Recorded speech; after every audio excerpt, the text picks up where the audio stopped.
Day. Sunday afternoon. Okay.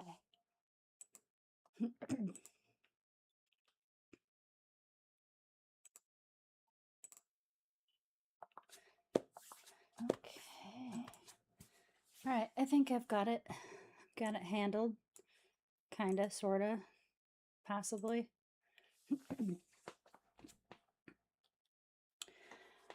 I hope everyone's having a good day. I know I just repeated that, but I wanted to make sure that everything was working properly before I moved on to something different. And let's see. All right. Yes, it is. Whew. So this weekend was the virtual retreat for everything writing related. So a lot of productivity sprints going on this past weekend. And I got some writing done, so that's pretty good. And now I need to get some more done because I didn't reach the goal that I set for myself. So that's what's happening now. I keep struggling with certain things.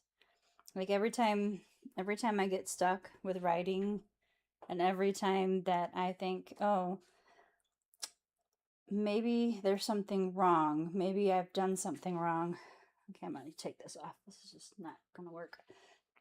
Maybe I've done something wrong and my outline's not good, or maybe the writing's just bad, and if I get stuck in a spot and I can't move forward, my natural reaction is to say, well, let's look for some outside source to help me get through this.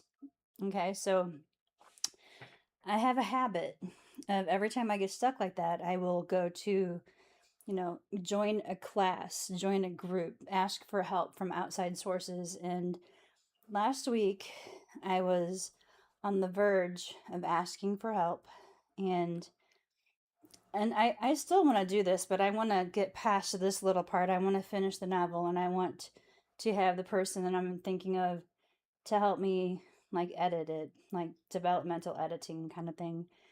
I shouldn't need his help to create an outline. I feel like an outline is such a simple thing. I've got his book. I've got, all the videos that he's done, and I think I should be able to do it. But the thing is, I caught myself because I was about to hire him as like a mentor, and I really couldn't afford it. It was quite expensive, and he's the nicest guy in the world, but it's just that I just didn't want to put that much money towards creating an outline. I feel like that was not wisely spent money, and also I believe that it was another form of procrastination. And that's one thing that I need to stop, that bad habit, because this is what I do. I search for things to help me outside of my own brain, and I put things off, and I need to stop doing that. So I told him that I'll have to come back another time. I couldn't afford this month, whatever. But I do want to go back and ask him for help someday. Like whenever I've actually finished the book, if I ever get finished with the damn book. So I recognized my own path towards procrastination. I recognized it for what it was, and I put a stop to it. And now I'm back in the words, I'm back in the story, and I'm continuing to write. So I'm kind of proud of myself to be able to see the procrastination and abort that action before I got way into it, because I want to be able to get this book written, and I want to be able to have it slightly edited before next month. And that's like a really that's a far-fetched plan if I ever heard one, to tell you, because I write very slow, and I don't have this book even halfway done yet. It's in like act 2, but I feel like there's lots of issues with this book. But I want to have a first draft, or zero draft, or whatever. I'm gonna call it a first draft because I don't really understand his zero draft thing at this moment. And I think I'm going to wait until after this draft is done, and then I'm going to go back and I will use his outline method for my next book or my next project. Um, and we'll see how that goes. But anyway, let's get into it. I am going to make that bigger. We'll switch places here. I'm going to go ahead and get started on this first sprint, and I will come back after 25 minutes and talk to you some more. And I'm going to mute my screen as well. So get ready, set, go.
right.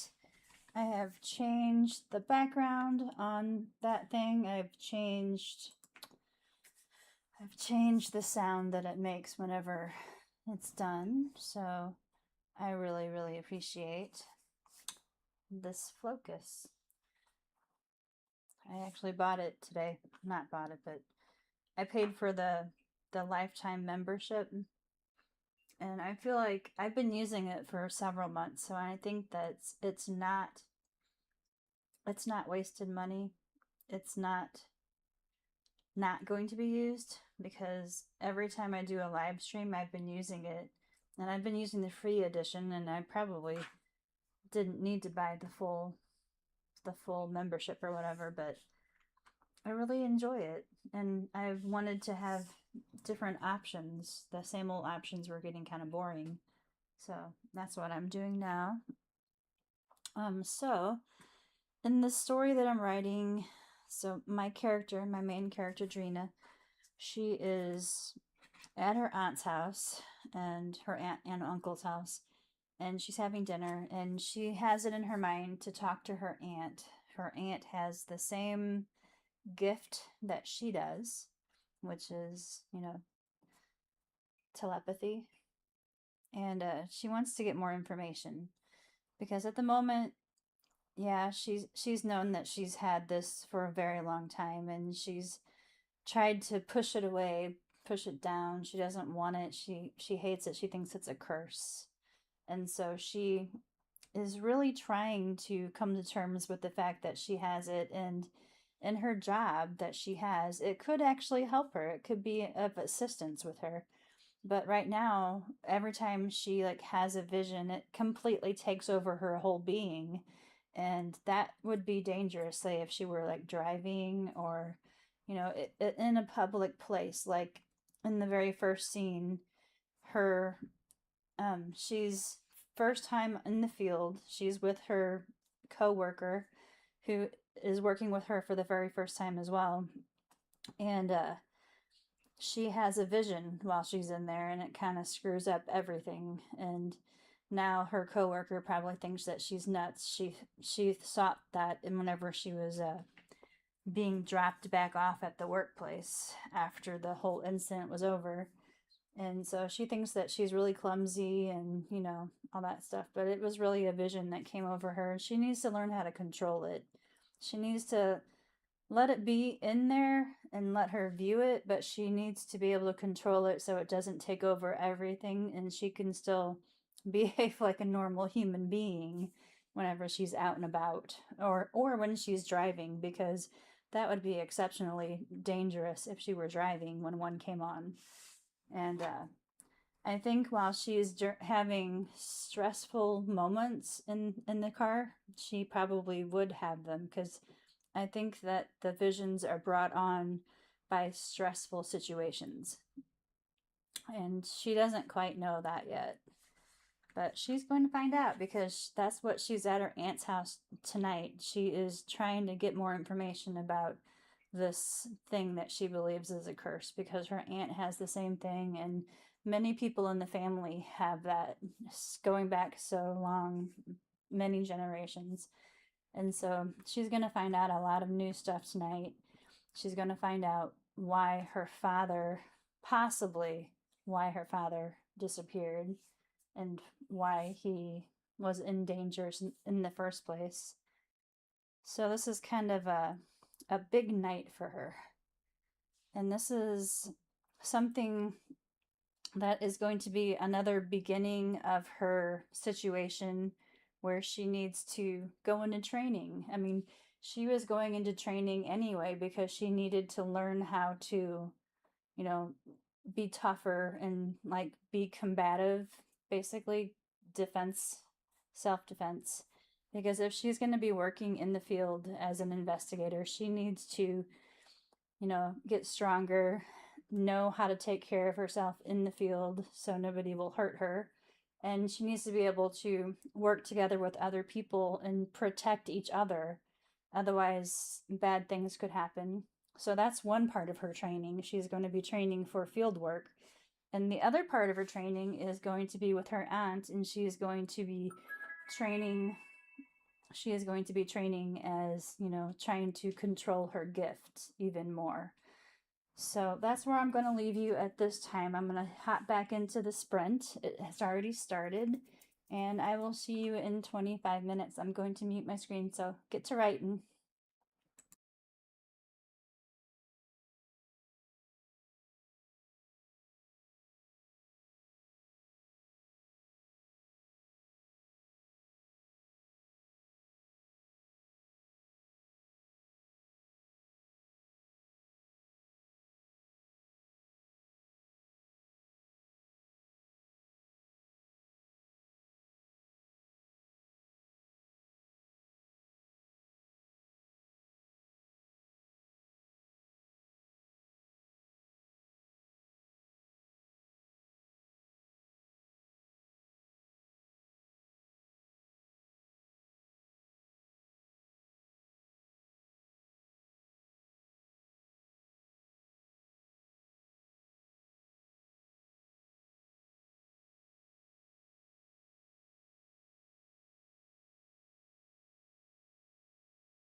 Okay, that was a pretty good sprint for me.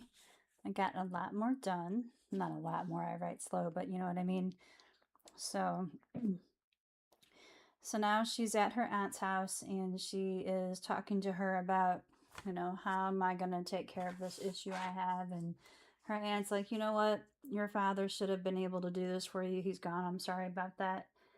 But we've been waiting for you to come to us and ask this of us. And we were planning on training you and, taking care of everything. And she's, like I said before, she has been pushing it off. Oh, let's see. She's been pushing it off. She didn't want to deal with it. She thinks this thing is like a curse and it's never going to be helpful. But now she's finding that maybe it might be helpful and maybe she might learn something about it and it might be good for her. So she decides to ask her aunt, and so her aunt goes to the closet and pulls out this big wooden box, and inside the box is a bunch of stuff. And the first thing that they look at, of course, there's like an old journal in there, which is like a leather bound journal that's old and cracked, and it's just been around for a long, long time. And they haven't cracked that baby open yet, but they're going to soon. And right now they're looking at a bundle of photos. And I don't know if you've looked through old photos or not, but way back in the black and white era, they had photos that were like tucked into a little like paper folder kind of thing. And they had these little splits in the paper, and it would like you'd put the corner of your photos into these little splits, and that's what held it in place. So she's looking at some some photos from a long time ago. That is her great grandmother that she's never met because she's been gone for a long time, but she's going to find out a little bit about all of these people from her past, and she's going to learn about what their special skills were and how they handled things as best to her knowledge. And which, that's what the journal is for as well, because she gets to take it home and read it over and see what she thinks about it. But she has to be very careful not to lose it, not to get it stolen, and not to like damage it in any way. You know how that is. It's like a very precious diary type thing. So, yeah, she's a little bit worried about that part, but we haven't gotten to that part yet in my story that I've already written. But I've just decided to make it so. So that's what I'm going to do next. So the next sprint coming up in 2 minutes. So I don't know if anyone is actually writing out there. Let me know what you're writing if you are here to write. If you're here to clean, you can come over to my house because I needed lots of help with that. I hate cleaning. I hate washing dishes. I think that's the worst. Well, closely followed by laundry, I think. But, oops. But today is Sunday, and I do need to do both of those things after I'm done with this live stream. And in fact, I was supposed to pick up groceries before the stream came on, but I ordered them on Walmart, and I was supposed to pick them up at 5 o'clock, and they didn't have them ready.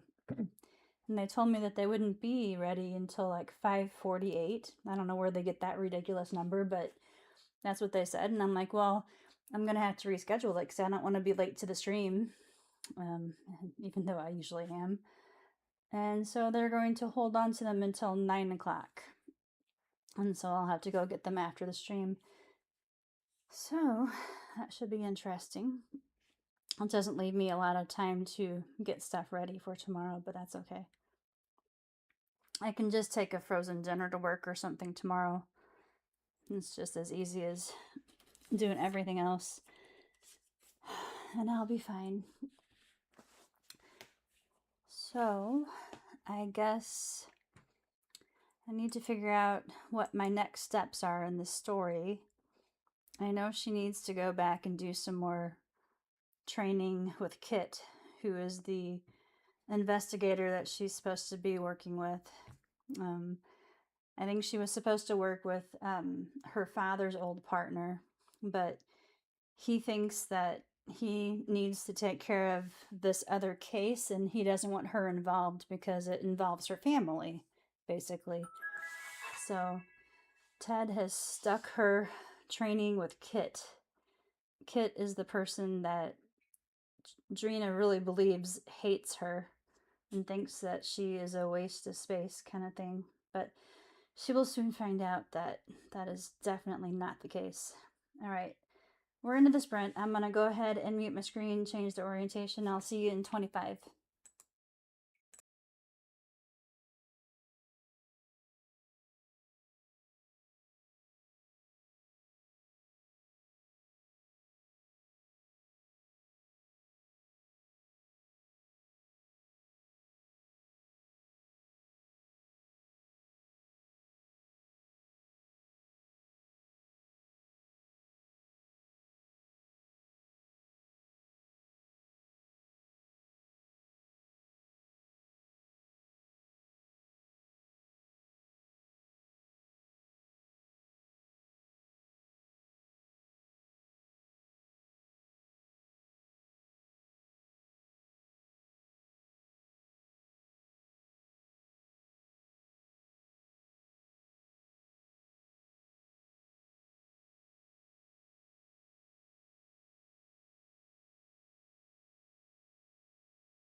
Okay.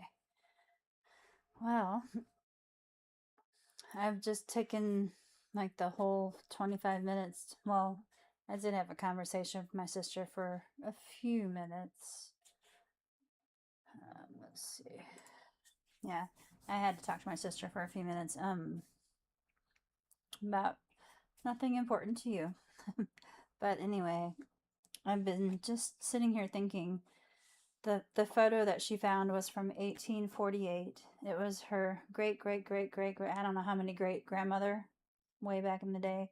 She was the first one in the line that was acknowledged. I'm sure that there were people before her, but nobody knows who those people were because she was very clever and very charming to the right people. And she ended up getting married to a wealthy man who picked her up from her poverty and, started her into a new life where she didn't want for anything. So, and then, of course, she started the journal that was in the box. And I think that there is going to be the brooch that she's wearing in the picture. I'm pretty sure I'm going to make that be in the box as well.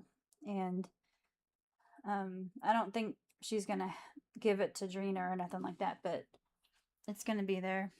And Drina's going to feel something when she touches it, but she doesn't get to keep it. But anyway, I think the story is just coming along pretty well. And it's getting, I don't know, it's getting fun to write this particular chapter, but tomorrow is a new day, and I know that tomorrow I'm going to be like, what am I going to write now? I don't know what to do, because that's what I always do. But now I know that whenever that does happen, I just need to sit my butt back down and start writing again, because ain't no one going to pull me out of this mess but myself. I can't like go to another group. I can't go to another class. I can't ask any outsiders for help. It's all in here. I just have to get it out on the page, and that's what I have problem with. I think I give in too easily. I am very malleable. Malleable? I'm not really sure which word it is, but I'm very easily distracted, and I'm very easily, I don't know, wishy-washy. I think when things don't matter that much to me and somebody else makes a decision, I usually just go along with their decision because it doesn't make a difference to me. But when it comes to this, I need to actually start writing and carrying what I'm writing, because it's never going to get done if I don't. So it's definitely something that I've been working on for a long time, and it's coming along, but it's a process. Just like everything else, it's a process. And I would show you something else that I've gotten recently, but he's hiding under the bed. It's a cat. I adopted a cat, not this last Wednesday, but the Wednesday before. And he was one of them that was in the shelter, not really shelter. He was at the Humane Society. And when I went in there, I had in mind the last cat that I had. I adopted him, or her, it was a her before. I adopted her when she was 10 years old, and she was like, had been in there 6 months, and they were like, oh, she's so sad and depressed. She doesn't like eat.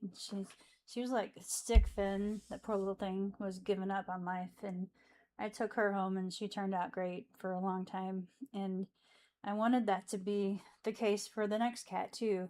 So I went in there and I wanted to know which cats had been there the longest and which ones were like, sad or depressed or whatever. And I didn't see any cats that were depressed. There was one cat that was like a troublesome cat that had been there a few months, but that was really it. And I did not get him. I think it was a him. Because they pretty much talked me out of getting that one because he was aggressive and like tried to bite people, and I didn't want a cat that was going to bite me, so I left him in there. And there were two other cats I wanted to choose from. They'd only been in there, like one has been in there for a week, and the other one had been in there for a couple of months. And So I'm going to pause this for a second. So the one that was in there for a couple of months was so friendly. He's like a black and white stripy one, like a tiger stripe one, I guess you can call it.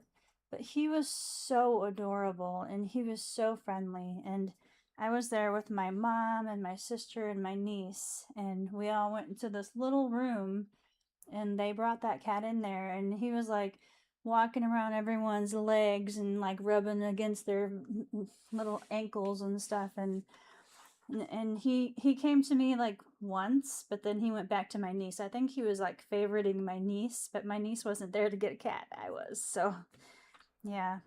And then I thought that that particular cat was very friendly and very loving and didn't seem to have any issues at all. And I thought that he would probably get adopted very soon, and I left him there too. And then the one that I did choose was one that was hiding in his little box cover. He was a scaredy cat, literally, because he didn't like being inside where there were dogs in like the next room. So the dogs were like barking every time somebody would open the door. He would hear the dogs barking, and that frightened him. And when I came in there, that poor little thing was just like shivering inside there, and he just wasn't having it. He hated it in that little place. And I was like, okay, that's the one. I have a quiet house, no kids, no dogs. It's perfect. So I brought him home. And then he hid under the bed for the next week, practically. He did come out at night and like force me to pet him. It was horrible. No, he's a cutie. He's really cute. I don't know if I can pull up a picture of him. Let me see. I might be able to.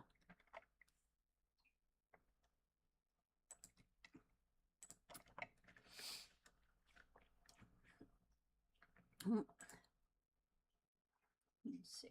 I don't know if it'll actually open the picture separately or if it would have to be on my phone.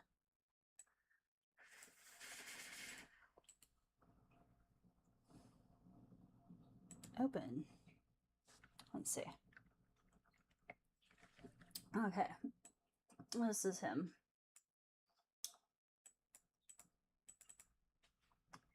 He's just freaking adorable. Whenever I got him, his name was Puff. And I tried to make it something cuter. I tried to like say cream puff, or, you know, my mom was suggesting Puff the Magic Dragon. I don't think she understood what that meant to people in my age group. But I think I switched it to Poppy. His name is Poppy, which I thought was kind of cute and sweet. But anyway, that's his little face. Let's see if I can make it bigger. I don't even know where my cursor is anymore. There he is. Isn't he cute? And then I got him a cute little soft bed that he can sleep in, and I got him scratching pads and toys to play with, and this is what he likes more than anything. He wants to sleep on his little cardboard thing. So that's kind of weird. But anyway, that's my new pet. That's my new family member. Isn't that sweet? Okay. Enough procrastinating, girl. Let's get back to work. All right. I'm going to go ahead and start the sprint again, and I'm vengeance. Hi, Bruce Wayne. I get it. Okay. I'm going to go ahead and start the screen again and mute. So, good luck.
All right.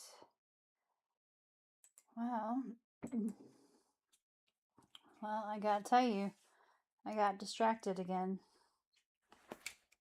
I guess you're not really that surprised, are you? I don't think I would be, but I was doing some research. I wanted to find something. I don't know.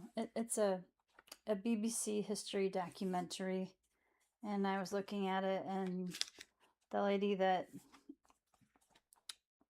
is featured in it is an elderly lady who is cooking on the stovetop, and she's talking about how it used to be different back in when she was growing up, because they were having to cook over an open fire.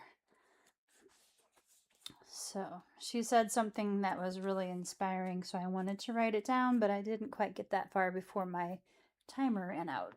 I was a little surprised that it ran out so soon. But anyway, that was the last sprint. That was the fourth one. I don't know how many words I've actually gotten, but the chapter I'm on is up to 820 words now. So I don't know what it was at when I started, probably about half that far. But I did say that I'm a slow writer, so I wouldn't be too surprised that it takes me a long time to finish this book. But for now, I have to be running along pretty soon and pick up some groceries. And I want to make sure the cat is okay. I need to feed him still. Hasn't come out yet. He's been awake most of the time. Whenever he's awake, he's out and about and hanging out, and when he's sleeping, he'll sleep under the bed. He will not come out yet. I think whenever I lay down to go to sleep, he'll sleep on top of the bed. But after I fall asleep, and between falling asleep and waking up in the morning, the cat has retreated back to under the bed. So I don't know what the deal is, but maybe I hog the blankets. No, I'm just kidding. I don't. Yeah, I don't know. I don't think, maybe he just doesn't feel completely secure yet. So I'm going to give him his time. You know, everyone needs to feel safe in their own little home. So I don't want to freak him out too much. But, you know, when I adopted him, he definitely was with a capital W, a scaredy cat. So I shouldn't be surprised that he sleeps under the bed now. All right. Well, I'm going to get out of here, and I will see you guys again next week. I'm thinking about starting to live stream on Wednesday evenings. Don't hold me to that one. That will be categorized as an impromptu live stream, because I don't want to promise you guys something that's not going to be delivered.